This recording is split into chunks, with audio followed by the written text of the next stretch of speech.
Hello and welcome to Adesoji Speaks Knowledge, the podcast where I share my thoughts on the insights on various topics as related to Africa.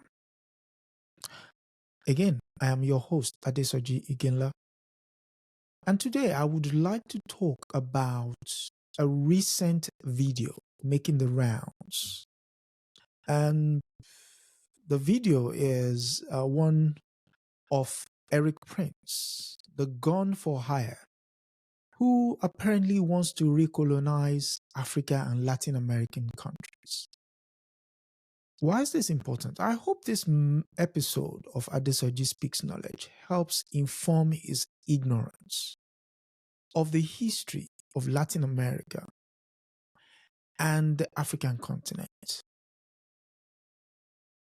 So, to set the stage, I think it's important to put things into context.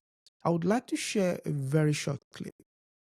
In fact, a 1 minute 57-second clip from Erik Prince's Off the Leash podcast, where he made certain assertions.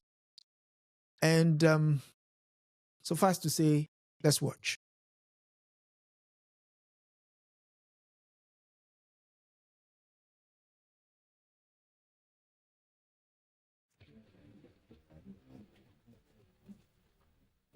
Hey everybody, welcome to Off Leash with Erik Prince, where you can get the very best and latest information about the threats to America all across the world. It's going to be a spicy 2024, and we're still in January. And it's a superhighway for illegals coming through. Yeah, look, millions of people have left Venezuela. I understand why they want to, because they don't want to live under a socialist dictatorship hell. And yes, it's easy for them to mix in lots of truly bad terrorist actors in that deluge of people running from bad governance. Look, all this talk of illegal migration in Europe, in the United States, it ultimately comes down to a contest of what is governance. Who is governed? Which countries are governed well? And if so many of these countries around the world are incapable of governing themselves, then it's time for us to put the imperial hat back on to say, we're going to govern those countries if you're incapable of governing yourselves, because enough is enough. We're done being invaded. Because our own national security risk is at stake. Exactly. National security interests are at stake. You can say that about pretty much all of Africa. They're incapable of governing themselves and benefiting their citizens, because the governments there are all about looting and pillaging and lining their pockets and going shopping in Paris, instead of actually. All right, hold on a second. Hold on. People on the left are going to watch this. They're going to say, wait a minute, Erik Prince is talking about being a colonialist again. Absolutely. Yes. Enough. Because if you go to these countries and you see how they suffer under absolutely corrupt, made-up governments that are just criminal syndicates, the people of Africa, the people of Latin America, a lot of them deserve better. Now, interesting. And I don't even know where to begin, but begin we shall. Now, let me break down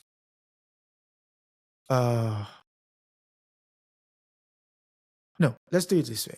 Let me break down that 242 words, I believe, in that clip with a very brief history lesson of both continents, as I feel this ought to be a teachable moment. Yes. Okay. Let's begin. In a 1994 interview with the Paris Review, Chinua Achebe once said that until the lions have their own historians, the history of the hunt will always glorify the hunter. Which is an example of what you've just heard Mr. Prince say there. Essentially, whitewash history, giving you a palatable take. So, question is, why is this proverb important? You might be tempted to ask. Well, it's because we've just seen what the West does very well, which is silence the past. And these tactics have existed from time immemorial, from books like The Africa That Never Was, all the diaries of the intrepid traveler discovering places on the continent. And again, this is part of a conspiracy of the powerful to deny, erase important aspects of local and international history. And this is not lost on anyone. I cite the words of Chimamanda Adichie, who advised us against the single story problem. What is the single story? Well, in her words, the single story, she says, creates stereotypes that are often not true, they're largely incomplete, and they make the one story the only story. I hope I paraphrase the words very well. So, it's also important to put into context, why does the West deny history? Well, it denies history because it's a convenient way to go around using such words as enough is enough, we are done being invaded, as a rallying cry to scaring its local population with the usual stereotypes. Here they come again. They are rapists. What did he say? There are terrorists in that group, which is a way to not only manufacture hate, using the usual medium. In this case, now everybody has a microphone. But back in the day, it used to be newspapers, radios, and televisions that are used to build up that picture of the scary person in the Western media in order to justify conquest. In this case, he's actually talking about recolonization and the exploitation of Africa. Again, we've heard this story before. Before, it used to be, let's go and civilize those savages. Now, Mr. Prince gives us a new one. Proper governance, he calls it. But Africans and Latin Americans do know what these words mean. In the cases of places like Kenya, Africa, civilizing means Namibia, Congo, Zimbabwe, Kenya. And for those who don't know, these are sites of some gruesome genocidal killings. And now we're talking about proper governance. Congo is still an ongoing issue. Libya has basically been bombed into oblivion. We're going to govern this country, he says, which is essentially how mass media is used to not only manufacture content. I mean, the interest of elites is front and center whenever you hear all this thing come up. Anybody remember the pretext for the March 2011 invasion of Libya? So this thing is a recurrent trend. The only difference is the words used, but the language, the tone, the nuance is all the same. I mean, I'll give you another one. He says, it is time to put the imperial hat back on. Mr. Prince, when was the hat ever off? That's the question for the West. Imperialism is what they do. It's the very nature of what they are. It's empire. I mean, if Mr. Prince doesn't know, surely it means the US has been very successful at hiding its empire from the likes of Mr. Prince. I mean, if he doesn't know, and I think largely his audience as well might not know, but those outside of the United States know the extent of what United States global power is. Here's a country with over 750, and I repeat the word, 750 military bases. That is more bases than there are United Nations members, which explains why the US, dominates global politics, but does it very, very quietly, while maintaining that American belief that, they in no shape, in form, have imperialism as part of the agenda. But jokes aside, history has not been kind to those who have borne the brunt of this US imperialism. Latin Americans, for now, are not traveling treacherous routes to the US border for no reason. I mean, we just need to look back in time. The 50s, the 60s, the 1970s. Surely we didn't miss the Banana Wars, which literally played out in the US backyard. I suppose now we know the reasons for the removal of history books from the US curriculum. A fact that, has left a large swathe of the US citizenry without a grasp of history.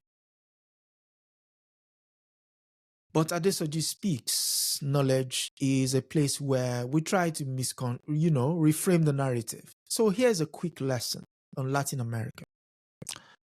The United States often cites the Monroe Doctrine as cover that they will not allow any adversary in its backyard. In light of that, Washington went about toppling governments considered not serving its interests. And I'll give you a couple of CIA or the School of America's inspired regime changes. In 1954, the CIA backed the coup of Jacobo Arbenz in Guatemala.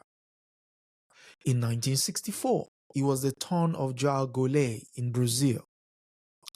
1972, September 11, 1972, it was the turn of Salvador Allende. In 1984, Maurice Bishop bore the brunt of American imperialism. 1989, it was strongman Manuel Noriega in Panama. In the 1990s, Jean-Bertrand Aristide would feel the brunt of the American power. And these are just a few. But it's important to note that those interventions have left a rippling effect that now echoes from history and forms the reason why you have migrants at the US border. Mr. Prince goes deep and mentions Africa repeatedly in his submission. So here is the African take. Following the Berlin Conference of 1884 to 1885, where the imperialists, the United States, Germany, UK, Portugal, Spain, Holland, all divided Africa without any recourse as to their native laws and customs, visited barbarism on the place. Barbarism as noted by the Hereros and the Namas at the hands in Namibia at the hands of Germans, the Madis in Sudan, the Mashonas and the Ndembeles in Zimbabwe, the Gikuyus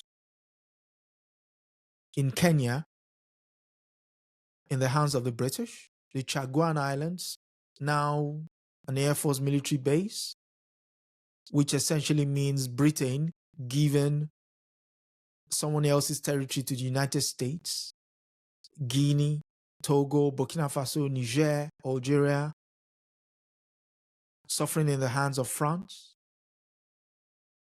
After that, we had a continent of 54 manufactured countries, one disputed territory, 29 islands, 5 of which are still being occupied by imperialist powers, was the result of that silly conference in 1884, 1885. So when Mr. Prince says, and I quote, you can pretty much say that about all of Africa. They're incapable of governing themselves. It's not hard to see why. Because you've created societies not in consideration of the local population. Those contraptions have continued to create, to brew up problems even till today.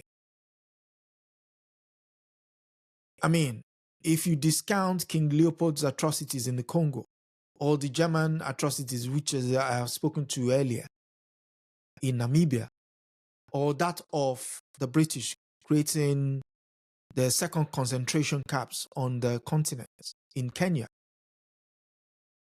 US will step into the breach because it couldn't possibly wait for the Europeans to leave Africa to take control. One might ask the question, why? Resources. But how do you do it? With, African Americans and Africans in concert with each other? The US decided, Pan-Africanism had to go. Why? Because it was inspiring African Americans fighting for civil rights. And then also coming onto the continent in the likes of Paul Robeson, Malcolm X, Martin Luther King Jr., Kwame Ture, Fannie Lou Hamer, John Henry Clark, and W.B. Du Bois, to mention a few. In terms of organization, the Black Panther Party actually had offices in Algiers. So it was imperative for the United States that black unity had to be curtailed home and abroad. So you begin to see why the likes of Mr. Prince will come out from time to time and spout all this nonsense. So to disrupt this black unity, the United States, came up with a system called the COINTELPRO in the United States. And the recapture of Africa in the shadows. Why in the shadows? Because for it to be done, the likes of Mr. Prince will never be able to see it. And so would continue to live in that myth that the United States is, all bells and roses. On the African continent, the US then used the Red Scare, its popular ruse of choice, to destroy, fomenting trouble, backing rebel groups, to destroy that black determination. Because we can't possibly allow those pesky natives to tell us where they need to be. And so when you hear statements like they couldn't govern themselves, you have to say, wow, really? I mean, we've not even mentioned the assassination of the democratically elected Prime Minister, Patrice Lumumba, in 1961. In cahoots, that is the CIA in cahoots with the Belgians. And then subsequently, before then, splitting the country, there was a country named Katanga, which was a way the Belgians could maintain their control over the Congo. And so if you hear stories emanating from the eastern side of the Congo, Katanga used to be in the east, which is the resource-rich region of Congo.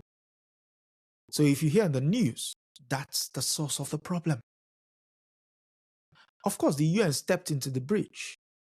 But again, the imperialist powers could not allow the UN to be used as a tool for determination, which led to the death or the plane crash of Dag Hammarskjöld in September 1961. 63 years on, we're none the wiser as to what transpired, what led to the plane crash. And Dag Hammarskjöld's crime was, stating on the floor of the United Nations that he believed 1960s to be the year of Africa. What nonsense. The imperialist powers would have said. And when all problems are created, they also come with a solution. The solution was to station a peacekeeping force in Congo. And that peacekeeping force happens to have been, or still is, the longest serving peacekeeping force in the world. And Congo is still not settled till today. Yes, Congo is still not settled. Oof. I mean, I could go on.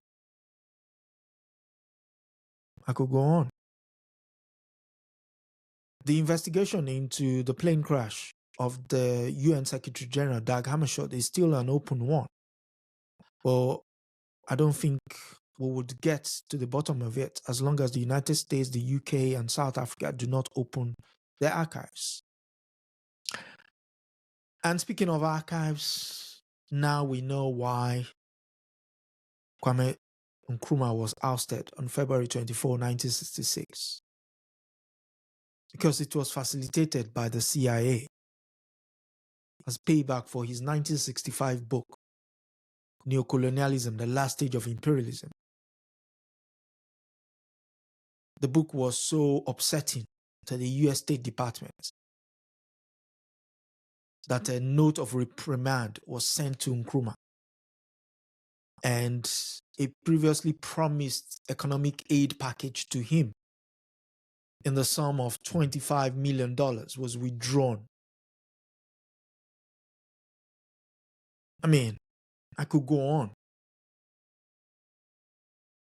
But that's just a couple of series of foreign interventions in Africa that the US has directly or indirectly been aware of from the 1960s and beyond. But some will say that was a long time ago. The United States has many military bases on the continent. Somalia in 1993 was the first time they actually showed their hand on the continent. And we all saw how that went. So now it's proxies, war through proxies. And if the hands are forced, as in the case of Kenya, we will lay the place to waste.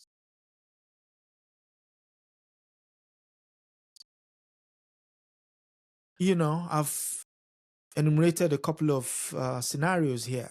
But the question that often pops up is, why does Africa not use its resources to benefit its people? Well, you have to go back into the setting up of the Atlantic Charter, or the likes of the UN, the World Bank, the IMF, the General Agreement on Trade and Tariff, which eventually became the WTO, how the economic system has been rigged in favor of the North. Walter Rodney's book, How Europe Underdeveloped Africa, gives you a very simple walkthrough of why the underdevelopment is not a natural feature of Africans, but the continued imperial extractions from the continent, a practice that continues up till today. I mean, some would say, but Africa gets back charity. Yes. Bless the heart of the West. That charity is often caught up in unbridled corruption. I would enjoin people to read The Lords of Poverty to show you how the international aid business operating in Africa administers aid to so-called poverty-stricken third world countries. Sankara once posed the question, show me one success story. And all he got back in return were crickets. Because he knew the economic backwardness was one that was imposed by the imperialists in order to extract Africa's resources. So I suppose the question would be, or the next logical question is, what do we do?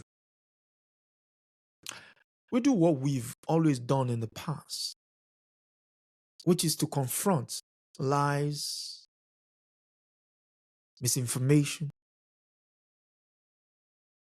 and now the resurgent white supremacy. The Africans on the continent and Africans in the diaspora now need to reignite those close ties that used to exist between the likes of Mandela and Nkrumah, Robeson and Du Bois, amongst others, and to get us working for our collective liberation. Because I think that is the only way we can survive.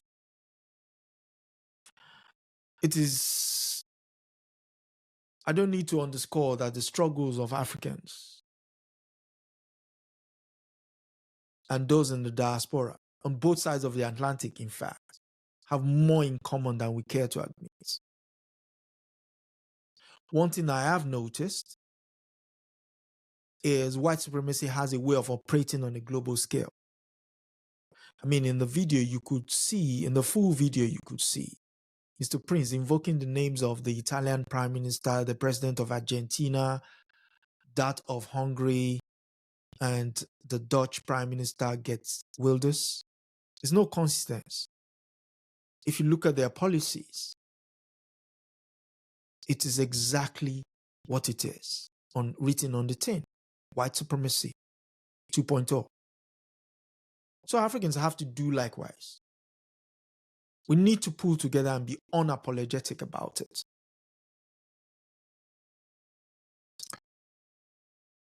And we don't need to reinvent the wheel because we have the blueprint. Check out Diop in his book, Black Africa, the Economic and Cultural Basis. Chika Diop provides us with a 14-point plan.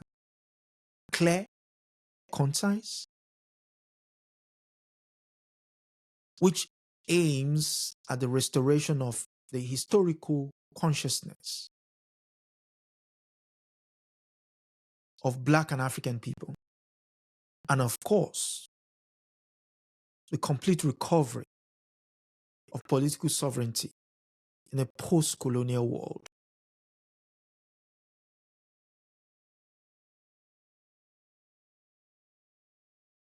Yes, the West will do what the West does, which is continue to sell mythological stories in avoidance of accountability and responsibility. Because the only thing it does well is genocidal killings, pillaging. I mean, Europe's history in Africa is dark, really dark. Because you just need to open it up. Shows us what it used to be. The stories of displaced, enslaved, and killed populations across the continent. So we're now back at Chinua Achebe's proverb regarding the lions. Africans and those in the diaspora are the lions, and we must tell our stories one at a time. Correct misinformation wherever we see it, but tell our stories we must. The tools are available. Social media now forces a crucial reckoning with a past that still echoes in our collective psyche.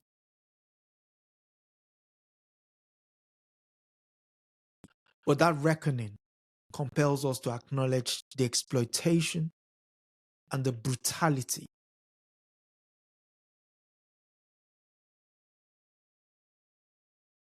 of the West. Again, we have the blueprint. Our ancestors have already done the heavy lifting. We simply just need to return to the source. We need to return to the source. So if you like, please like, share, and subscribe, and do all the good stuff. As I come to the closing, I would like to leave you with the words of poet Livette Middleton.